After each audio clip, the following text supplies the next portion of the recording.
வணக்கம். போஸ்டர்ஸ் ஹெட்கீஸ் வழங்கும் தமிழ்நாடு 360க்கு உங்களை வரவேற்பது நான் ராஜலட்சுமி கார்த்திக். தமிழகத்தில் உள்ள அனைத்து மாவட்ட நிகழ்வுகளையும் விரிவாக பார்ப்பதற்கு முன் தலைப்புச் செய்திகளை பார்க்கலாம். தென்காசி மாவட்டம் ஆலங்குளத்தில் கொட்டி தீர்த்த கனமழை.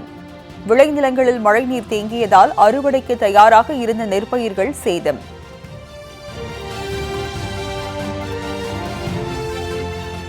ஆரணியில் சாலையில் வழிந்தோடும் கழிவுநீரால் பொதுமக்கள் அவதி. கழிவுநீர் கால்வாயை தூர்வார கோரிக்கை.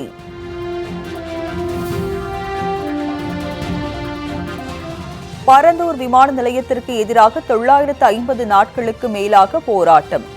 விமான நிலையம் வேண்டாம், விவசாயம் வேண்டும் என ஏகனாபுரம் கிராம மக்கள் கோரிக்கை.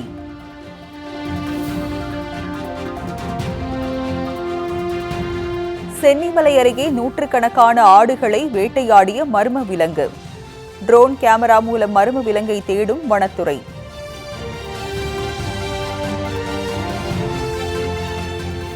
சிவகங்கை மாவட்டம் சிங்கம்புணரியில் 700 அடி நீளத்திற்கு தேர்வடம் தயாரிப்பு. அசைவம் சாப்பிடாமல் தேர்வடத்தை தயாரித்த தொழிலாளர்கள்.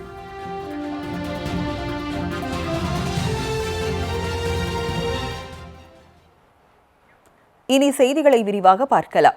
தென்காசியில் கொட்டி தீர்த்த கனமழையால் சுமார் 500 ஏக்கர் நெற்பயிர்கள் நீரில் மூழ்கியது. தென்காசி மாவட்டம் ஆலங்குளம், அடைக்கைப்பட்டணம், பாவூர்சத்திரம், ஊத்தமலை உள்ளிட்ட பகுதிகளில் கனமழை வெளுத்து வாங்கியது. இதனால் சாலைகளில் மழைநீர் குளம் போல் தேங்கியது.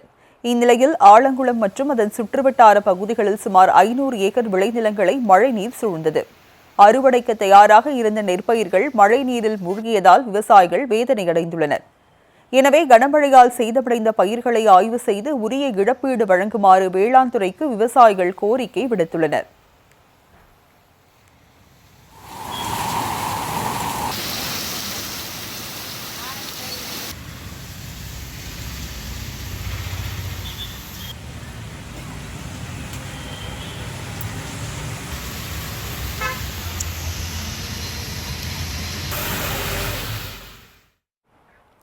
ஆரணியில் நெடுஞ்சாலையில் கழிவுநீர் வழிந்தோடி வருவதால் சுகாதார சீர்கேடு ஏற்படும் சூழல் உருவாகி உள்ளது. திருவண்ணாமலை மாவட்டம் ஆரணியில் காந்தி மார்க்கெட் பகுதியில் உள்ள கழிவுநீர் கால்வாயில் அடைப்பு ஏற்பட்டது. இதனால் கழிவுநீர் நீரோடை போல் நெடுஞ்சாலையில் பாய்ந்தோடுகிறது. கடும் துர்நாற்றம் வீசுவதால் அப்பகுதியில் கடை வைத்திருக்கும் வியாபாரிகள் மற்றும் நடந்து செல்லும் பொதுமக்கள் அவதியடைந்து வருகின்றனர். எனவே கழிவுநீர் கால்வாயை தூர்வார நடவடிக்கை எடுக்குமாறு நகராட்சி நிர்வாகத்திற்கு அப்பகுதி மக்கள் கோரிக்கை விடுத்துள்ளனர்.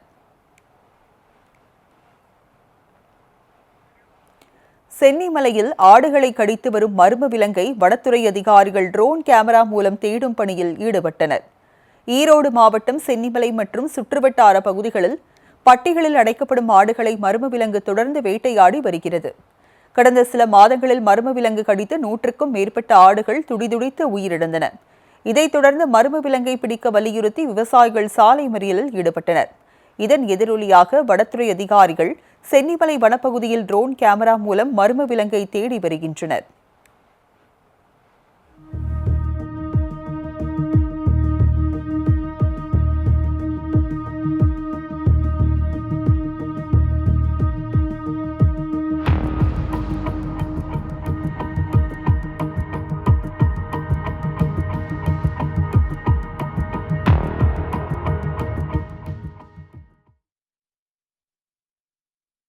வேட்டையாடி வரும் மர்ம விலங்கை பிடிக்க வனத்துறையினர் பல்வேறு இடங்களில் கூண்டுகளை வைத்துள்ளனர். மேலும் வனப்பகுதியை ஒட்டி ஆட்டு கொட்டகைகளை அமைக்க வேண்டாம் என்று விவசாயிகளுக்கு வனத்துறை அறிவுறுத்தி உள்ளது. தேனியில் 10 ஆண்டுகளுக்கு பிறகு மாம்பழ விளைச்சல் அதிகரித்துள்ளதால் விவசாயிகள் மகிழ்ச்சியடைந்துள்ளனர். தேனி மாவட்டம் போடி நாயக்கனூர், பெரியகுளம் உள்ளிட்ட 50,000 ஏக்கர் பரப்பளவில் மாம்பழங்கள் சாகுபடி செய்யப்படுகிறது.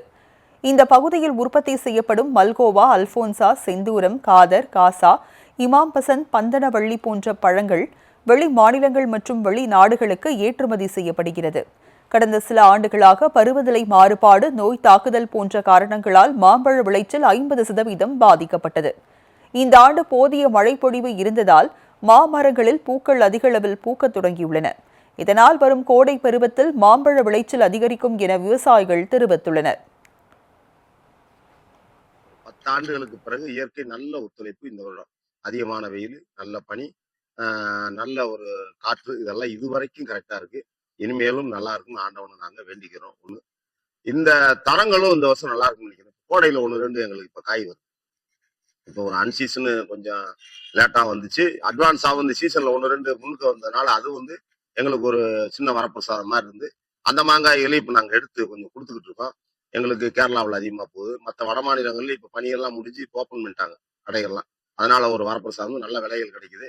அதனால இப்போ ஒரு நல்ல ரேட்டு போகுது. கொஞ்சம் தரமான விலைகள், நல்ல விலைகள் போகுது.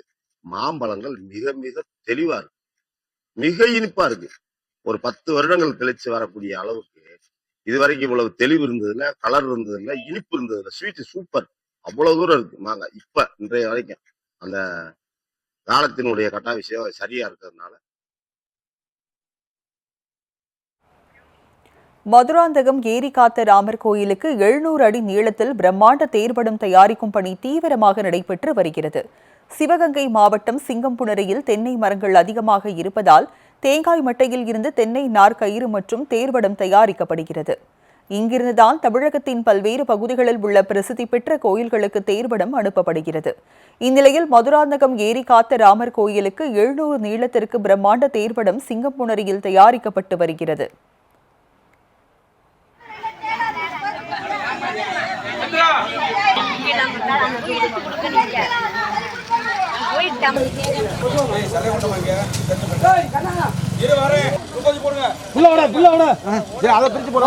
பின்னாடி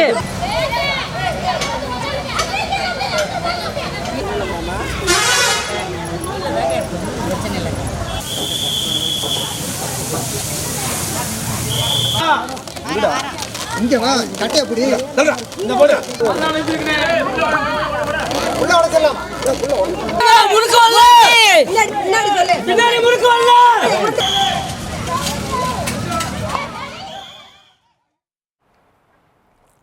150க்கும் மேற்பட்ட தொழிலாளர்கள் அசைவ உணவு சாப்பிடாமல் தேர்வடம் தயாரிக்கும் பணியில் ஈடுபட்டு வருகின்றனர். தொழிலாளர்களின் கடும் உழைப்பில் உருவாகும் தேர்வடம் விரைவில் மதுராந்தகத்திற்கு அனுப்பப்பட உள்ளது. ராமர் சுவாமி ஸ்ரீ ஏரிகாத்த ராமர் கோவிலுக்கு 700 அடி நீளமும் 19 இன்ச்சுல தேர்வடமும் நாங்க தயார் பண்ணிக்கிட்டு இருக்கோம்.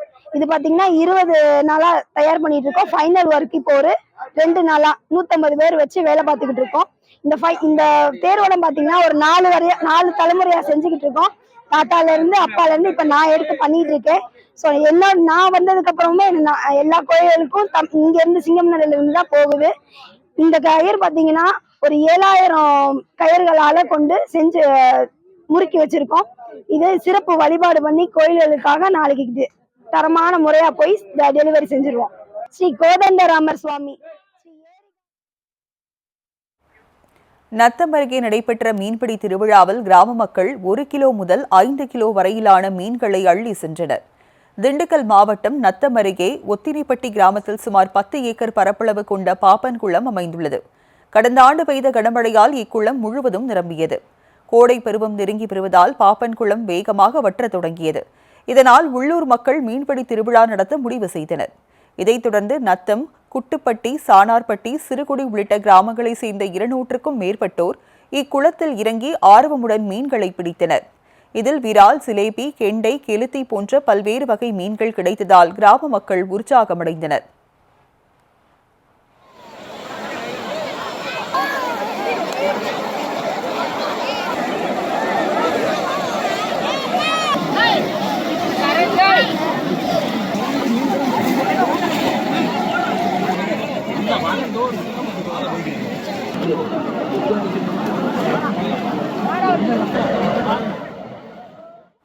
தூத்துக்குடியில் பெய்த கனமழையால் சாலைகளில் மழைநீர் குளம் போல் தேங்கி பொதுமக்கள் கடும் சிரமத்திற்கு உள்ளாகினர். தென் மாவட்டங்களில் பலத்த மழை பெய்யும் என்று வானிலை ஆய்வு மையம் எச்சரித்திருந்த நிலையில் தூத்துக்குடியில் நேற்று கனமழை கொட்டி தீர்த்தது. இதனால் தூத்துக்குடி மாநகராட்சிக்கு உட்பட்ட பஜார் ரயில்வே ஸ்டேஷன் சாலை, கிரேட் காட்டன் சாலை, பிரெஞ்ச் சாப்பல் சாலை, சந்தை போன்ற முக்கிய இடங்களில் மழைநீர் குளம் போல் தேங்கியது. மழைநீருடன் கழிவுநீரும் சேர்ந்து சாலையில் தேங்கியதால் வாகன ஓட்டிகள் கடும் அவதியடைந்தனர். எனவே தேங்கியுள்ள நீரை அகற்ற உரிய நடவடிக்கை எடுக்குமாறு தூத்துக்குடி மாநகராட்சிக்கு அப்பகுதி மக்கள் கோரிக்கை விடுத்துள்ளனர்.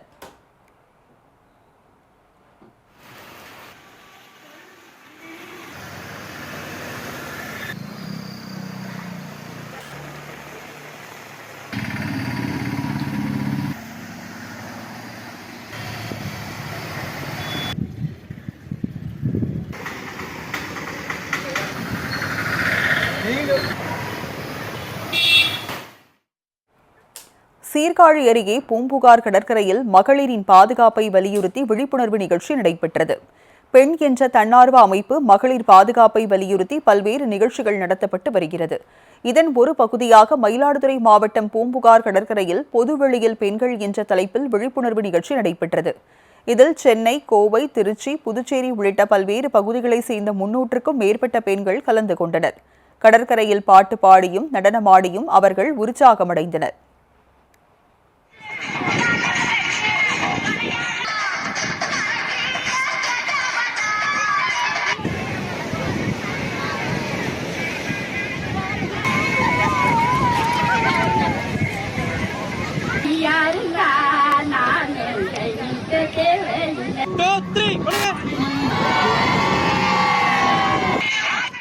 இதுல ஒரு 25 பெண்களோட தொடங்கப்பட்டுச்சு சென்னையில. இப்ப தமிழகம் முழுக்க 1800 பெண்கள் இருக்காங்க. தொடர்ந்து பொதுவெளி எங்கும் பெண்கள் அப்படிங்கிற நிகழ்வு பண்ணிட்டு இருக்கோம். முதல்ல சென்னை மெரினாவில, அதுக்கப்புறம் புதுச்சேரி கடற்கரையில, அதுக்கப்புறம் கடலூர்ல, அப்புறம் கோயம்புத்தூர்ல, 5ஆவதா இங்க பூம்புகார்ல பண்ணியிருக்கோம். இதனுடைய நோக்கம் என்னன்னு கேட்டா, இப்போ பாதுகாப்பின்மை, பெண்களுக்கான அந்த பாதுகாப்பின்மைங்கிறது ஒரு பெரிய விஷயமா இருக்கு. பெண்களுக்கு மட்டும் இல்ல, ஆண்களும் வன்முறைக்கு ஆளாகிறாங்க. இதையெல்லாம் பார்த்துட்டு இருக்க பெண்களுக்கு ஒரு தவிப்பு. ஏன்னா அவங்க அன்னையர் இல்லையா, இதை எப்படி நம்ம சரி பண்ண முடியும் அப்படின்னு நினைக்கும் போது நம்ம ஒருங்கிணையணும். நம்முடைய பிரசன்ஸ் எல்லா இடத்துலயும் இருக்கணும். எப்படி எல்லா இடத்துலயும் இரவும் பகலும் எல்லா நேரத்துலயும் ஆண்கள் நடமாடுறாங்களோ, அதே மாதிரி பெண்களும் எல்லா நேரத்திலயும் எல்லா இடத்துலயும் இருக்கணும் அப்படிங்கிற நோக்கத்தோட தான் இந்த பொதுவெளி எங்கும் பெண்கள் அப்படிங்கிற நிகழ்வை எடுத்தோம். அது மிகப்பெரிய மகிழ்ச்சியான விஷயம். இன்னும் தொடர்ந்து செய்வோம். ஃபோஸ்டர் செட்கீஸின் தமிழ்நாடு 360யில் அடுத்து வருவது ஊர் நிகழ்வுகளை விரைவாக வழங்கும் உள்ளூர் எக்ஸ்பிரஸ்.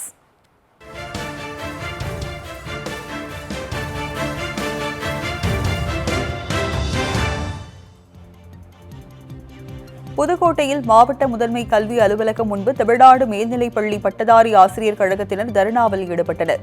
12ஆம் வகுப்பு பொதுத் தேர்வுக்கான பறக்கும் படை அமைப்பதில் குளறுபடி நடைபெற்றதாக கூறப்படுகிறது.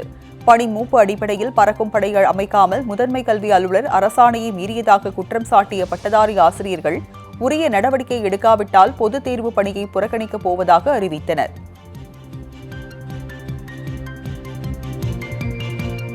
பழனியில் உரிய விலை கிடைக்காததால் விவசாயிகள் தக்காளியை குப்பையில் வீசி சென்றது சோகத்தை ஏற்படுத்தியுள்ளது. பழனி மற்றும் அதன் சுற்றுவட்டார கிராமங்களான நெய்க்காரப்பட்டி, ஐயம்பாளையம், வாடிப்பட்டி, தொப்பம்பட்டி உள்ளிட்ட கிராமங்களில் தக்காளி விளைச்சல் அதிகரித்துள்ளது.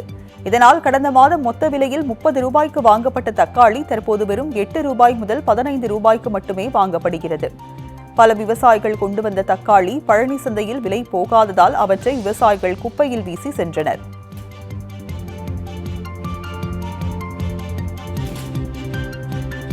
பொள்ளாச்சி மாரியம்மன் கோயில் தேர் திருவிழாவை ஒட்டி பக்தர்கள் பறவை காவடி எடுத்து நேர்த்திக்கடன் செலுத்தினர்.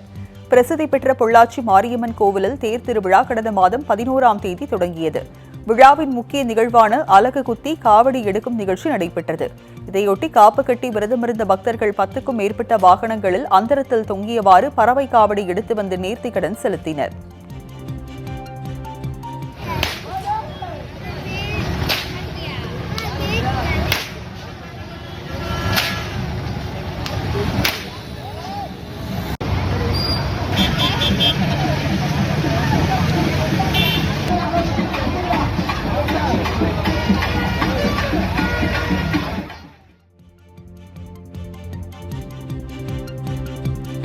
சிவகங்கை மாவட்டம் திருப்பத்தூர் அருகே உள்ள வேலங்குடி கருப்பர் கோவிலில் மாசி திருவிழா வெகு விமர்சையாக நடைபெற்றது.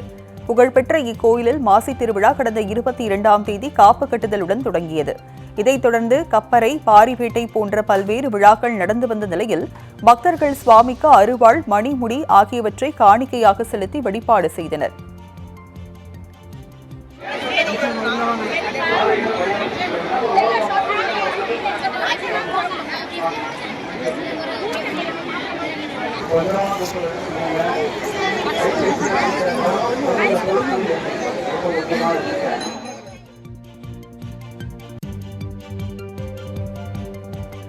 நாகையில் உள்ள நீலாயதாட்சி அம்மன் கோவிலில் நாட்டியாஞ்சலி நிகழ்ச்சி கோலாகலமாக நடைபெற்றது. இவ்விழாவில் சென்னை, பெங்களூரு, மும்பை, ஹைதராபாத் போன்ற பல்வேறு பகுதிகளைச் சேர்ந்த நாட்டிய கலைஞர்கள் கலந்து கொண்டு நடனமாடினர். நாட்டிய கலைஞர்கள் உடலை வளைத்து நெளித்து சிவதாண்டவ நடனமாடியதை ஆயிரக்கணக்கான பொதுமக்கள் ஆர்வமுடன் கண்டுகளித்தனர்.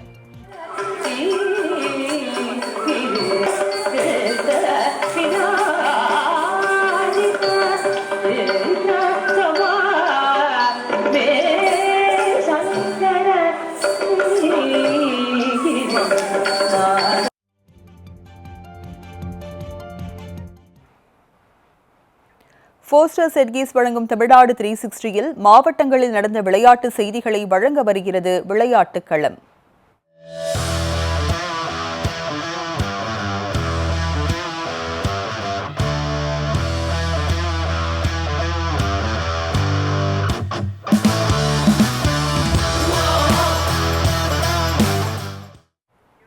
ராஜபாளையத்தில் பாரம்பரிய மற்றும் தற்காப்பு கலைகளை ஒரே இடத்தில் நிகழ்த்தி காட்டி மாணவர்கள் உலக சாதனை படைத்துள்ளனர்.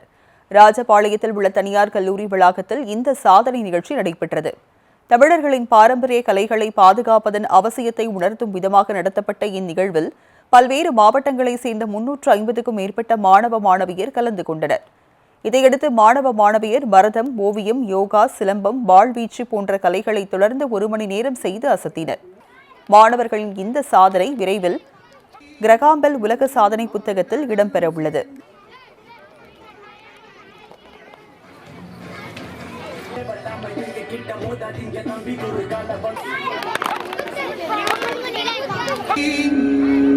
ஆழ்கடலும் சேர்ந்து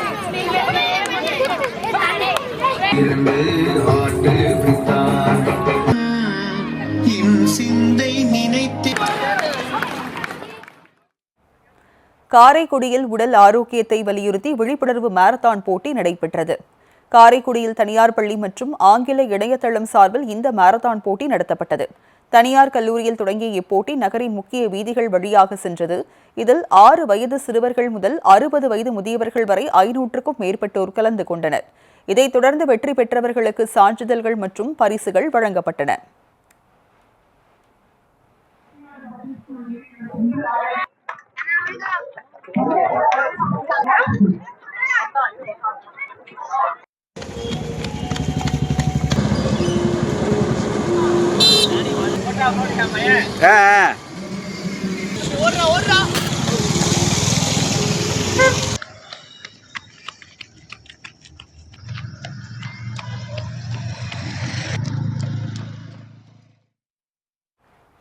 திருவள்ளூர் அருகே நடைபெற்று வரும் போட்டியில் சேவல்கள் பறந்து சண்டையிட்டு களத்தை அதிரவிட்டன. அழிந்து வரும் நாட்டு ரக சேவல்களை பாதுகாக்கும் விதமாக திருவள்ளூர் மாவட்டம் தங்கானூரில் ஆண்டுதோறும் சேவல் சண்டை நடைபெறுவது வழக்கம். இந்த ஆண்டிற்கான சேவல் சண்டை போட்டி நேற்று தொடங்கியது. 3 நாட்கள் நடைபெறும் இப்போட்டிக்காக தமிழகம் மட்டுமின்றி அண்டை மாநிலங்களான ஆந்திரா, கர்நாடகா, கேரளா போன்ற வெளி மாநிலங்களில் இருந்தும் சேவல்கள் கொண்டு வரப்பட்டன. இதில் கருப்புவால், பீலா, ஜாவா, நூரி, காதர் உள்ளிட்ட 10க்கும் மேற்பட்ட வகை சேவல்கள் களத்தில் சண்டைக்கு விடப்படுகிறது. முதற்கட்டமாக நடந்த சண்டையில் சேவல்கள் ஆக்ரோஷமாக மோதி எதிர் சேவலை வீழ்த்தின. மேலும் இறுதிப் போட்டியில் வெற்றி பெறும் சேவலுக்கு தங்க மெடல் வழங்கப்படும் என்று விழாக்குழு அறிவித்துள்ளது.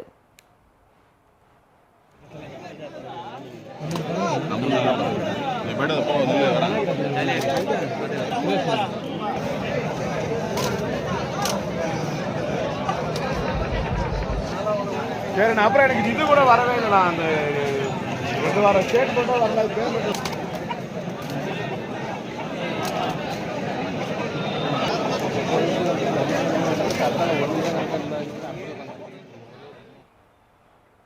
மாட்டு வண்டி பந்தயத்தில் வெற்றி பெற்ற மாட்டின் உரிமையாளர்களுக்கு 5,75,000 ரூபாய் ரொக்க பரிசு வழங்கப்பட்டது. முதலமைச்சர் மு.க. ஸ்டாலினின் பிறந்தநாளையொட்டி புதுக்கோட்டை மாவட்டம் திருமயத்தில் மாட்டு வண்டி பந்தயம் நடைபெற்றது. 3 பிரிவுகளாக நடத்தப்பட்ட இப்போட்டியில் மதுரை, தேனி, திண்டுக்கல், சிவகங்கை உள்ளிட்ட பல்வேறு மாவட்டங்களைச் சேர்ந்த மாடுகளும் அதன் சாரதிகளும் பங்கேற்றனர். பெரிய மாடு பிரிவுக்கு 12 கிலோமீட்டரும், சிறிய மற்றும் நடுமாட்டிற்கு 9 கிலோமீட்டரும் இலக்காக நிர்ணயம் செய்யப்பட்டது. இதைத் தொடர்ந்து போட்டியை அமைச்சர் ரகுபதி கொடியசைத்து தொடங்கி வைத்த நிலையில் மாடுகள் சாலையில் அனல் பறக்க ஓடின. விறுவிறுப்பாக நடந்த மாட்டுவண்டி பந்தயத்தை சாலையின் இருபுறமும் திரண்டிருந்த பொதுமக்கள் ஆரவாரத்துடன் கண்டுகளித்தனர். இதில் முதலிடம் பிடித்த மாட்டு வண்டியின் உரிமையாளருக்கு 1 லட்சமும், 2ஆம் இடம் பிடித்த மாட்டின் உரிமையாளருக்கு 75,000 ரொக்க பரிசாக வழங்கப்பட்டது.